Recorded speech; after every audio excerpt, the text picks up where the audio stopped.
हरे कृष्णा, राधे राधे। गुरुदेव भगवान की जय। एक अद्भुत प्रेमी उषा बहन जी के जीवन चरित्र के विषय में भाग 7 गतांक से आगे। सनातन धर्म कन्या विद्यालय अम्बाला ने आज उषा जी का जन्मदिन समारोह रखा। वैसे विद्यालय को अब उषा जी में कोई रुचि नहीं है, क्योंकि उन्होंने विद्यालय छोड़ दिया है और विद्यालय के कार्यों में भी उनका आना जाना नहीं है। किंतु सनातन धर्म मंदिर के ट्रस्टी आज भी उषा जी को बहुत मानते हैं और आदर करते हैं। 2 महीने पहले ही वार्षिक उत्सव था अम्बाला सनातन धर्म मंदिर का, तो उसमें उषा जी ने जान लगा दिया था। कितनी मेहनत की थी। संत सम्मेलन था। इस बार पूरा कार्यभार उषा जी को ही दिया गया था। मंच संचालन इन्होंने ही किया था। संत लोग कितने गदगद हो गए थे। गोस्वामी श्री बिंदु जी, श्री वृंदावन के, उन्होंने तो उषा जी को रामायण के ऊपर कथा कहिए कहकर कितनी प्रशंसा की थी। अस्तु। विद्यालय के छात्र और छात्राएं ये चाहते थे कि उषा मैडम का जन्मदिन विद्यालय में मने। विद्यालय के प्रबंधन कमेटी को मानना ही पड़ा, क्योंकि सनातन धर्म मंदिर का ही एक सेवा न्यास था। विद्यालय मुख्य मंदिर कमेटी ही थी। पूरे विद्यार्थियों ने विद्यालय में स्वयं ही बैलून लगाए थे। हैप्पी बर्थडे की सुंदर सुंदर तख्तियाँ लगाई थी। केक भी बनाया था। उसमें लिखा था उषा दीदी 33 ईयर। ये प्रेम था अपने टीचर के प्रति स्टूडेंट का। उषा जी आई विद्यालय, उनके ऊपर फूल बरसाए गए, उनकी जय जयकार गाई गई। उषा जी को संकोच भी हो रहा था, क्योंकि ये सब उषा जी के स्वभाव में नहीं था। इनकी कोई प्रशंसा करे इन्हें अच्छा नहीं लगता था। केक काटना ये सब प्रिय नहीं रहा इनको। पर आज जब ये मना करने लगी तो सारे विद्यार्थी चिल्लाए, मैडम आज हमारी सुननी होगी। सहज भाव देखकर उषा जी ने फिर कुछ नहीं कहा। केक काटा गया।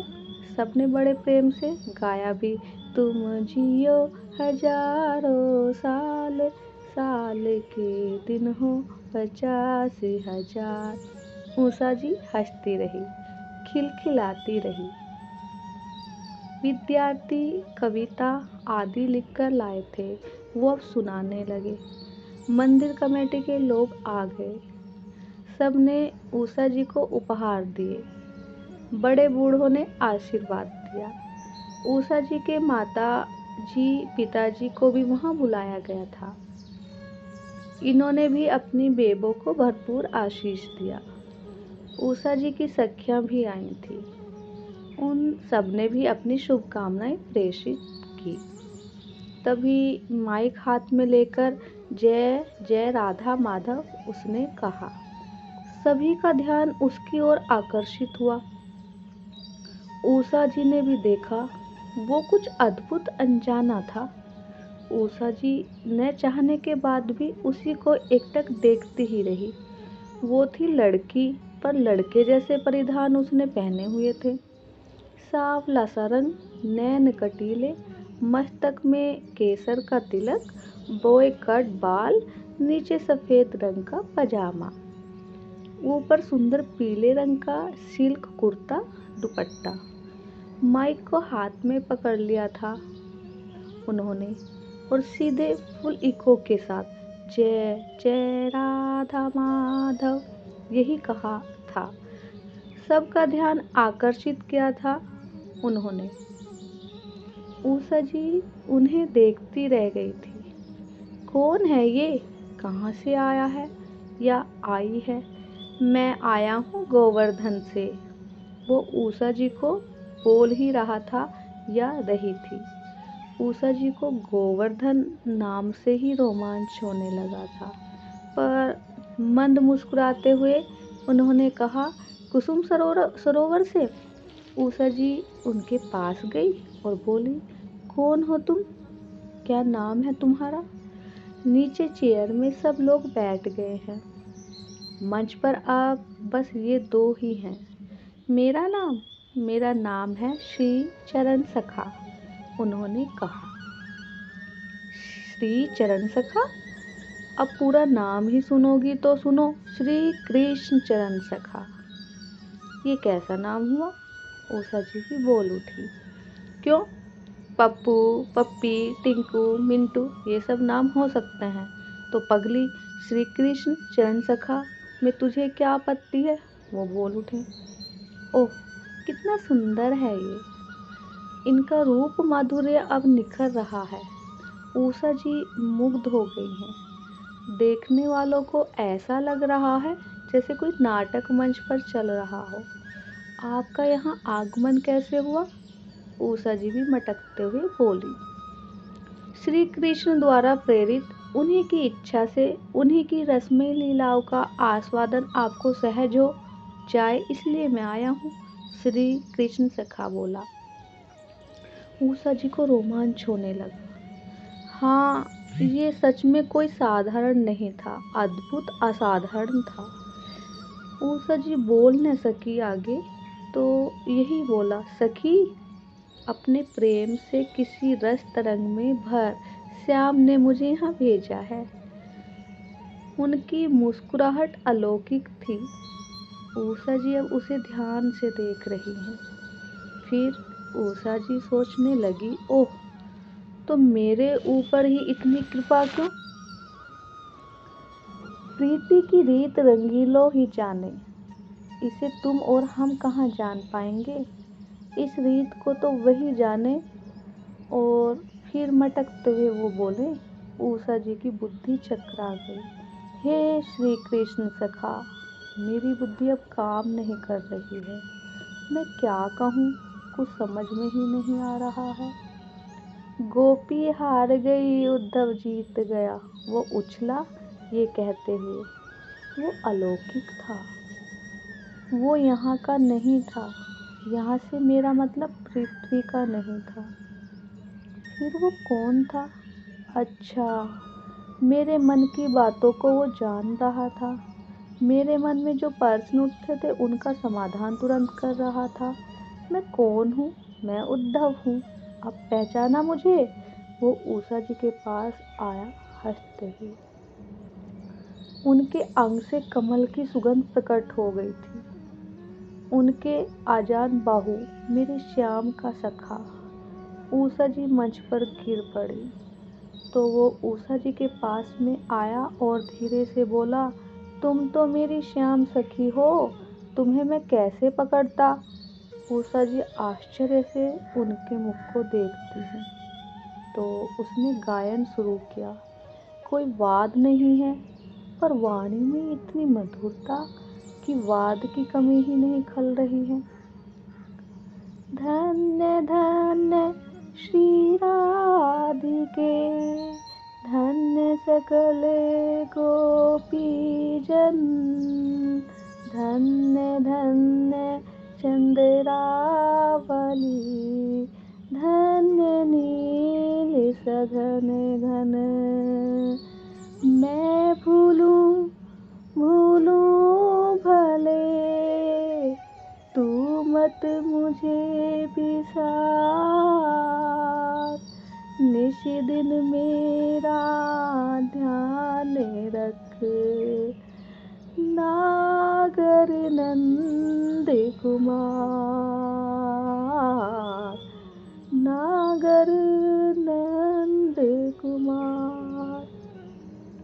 ये कहते हुए उनके नेत्रों से अश्रु बह निकले थे। ये देखकर उषा जी की हिलकियां छूट पड़ी। वो दौड़ी और श्याम सखा के चरणों से लिपट गई। पर वो दृश्य अद्भुत था। उषा जी के सिर में मैंने अपने हाथ रख दिए। श्याम सखा ने और आशीष की वर्षा कर दी थी। सदा प्यासी रहो, प्यास कभी घटे ना। मरुस्थल बन जाओ और घनश्याम को पुकारो। मरुस्थल बन गई तो फिर वो बरसेगा, छा जाएगा तुम्हारे जीवन में, सरसा देगा तुम्हारे जीवन को। पर आहा, कितना भी बरसे, प्यासी ही बनी रहो, और प्यास बनी रहे, तुम प्यासी ही रहो। ये कहते हुए वो गया। उषा जी कुछ कहने जा रही थी कि तभी उन्होंने देखा वो नहीं है। वो कहाँ गया? उषा जी इधर उधर मंच पर दौड़ी, पर वो कहीं नहीं था। धड़ाम से गिर गई उषा जी। डॉक्टर को दिखाया गया। उषा जी को कुछ दवाई लिखकर दे दी थी डॉक्टर साहब ने। उषा जी अपने कक्ष में सो रही हैं। उन्हें नींद आ गई, पर अर्धरात्रि को सखी, ए सखी, प्रेमीजन सोते कहाँ है? तू तो सो रही है, उठ।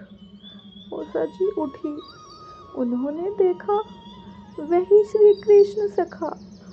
तुरंत ही उनके चरण पकड़ लिए। कहाँ थे आप? कहाँ गए थे आप? अश्रुओं से उनके पद पंकज को धोने लगी उषा जी। हे मेरे प्रिय के सखे, वो कौन है हमारे? हम उनकी कौन है? इसका उत्तर मैं कैसे दे सकता हूँ सखी, ये तो वही जाने। फिर कुछ देर रुककर वो बोले, वही है सब कुछ। अपने अव्यक्त स्वर से हमें रोमांचित, पुलकित और प्रमुदित कर रहे हैं, जो मन के एक एक तार को झंकृत कर रहे हैं। उनके लिए तुम कह रही हो वो हमारे कौन है? वही है सब कुछ। अब तुम कहो, तुम उनकी क्या हो? कहो, कह सकोगी क्या? नहीं कह सकोगी, क्योंकि शब्द की सीमा है, पर प्रेम असीम। क्या कहोगी तुम?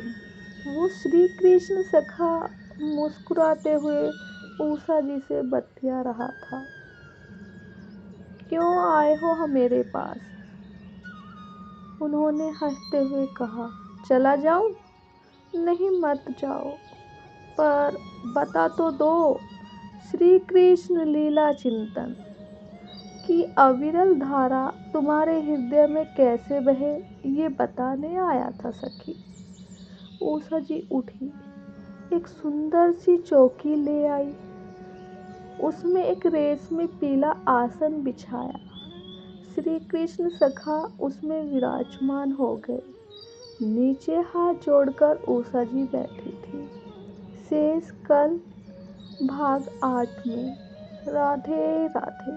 गुरुदेव भगवान की जय।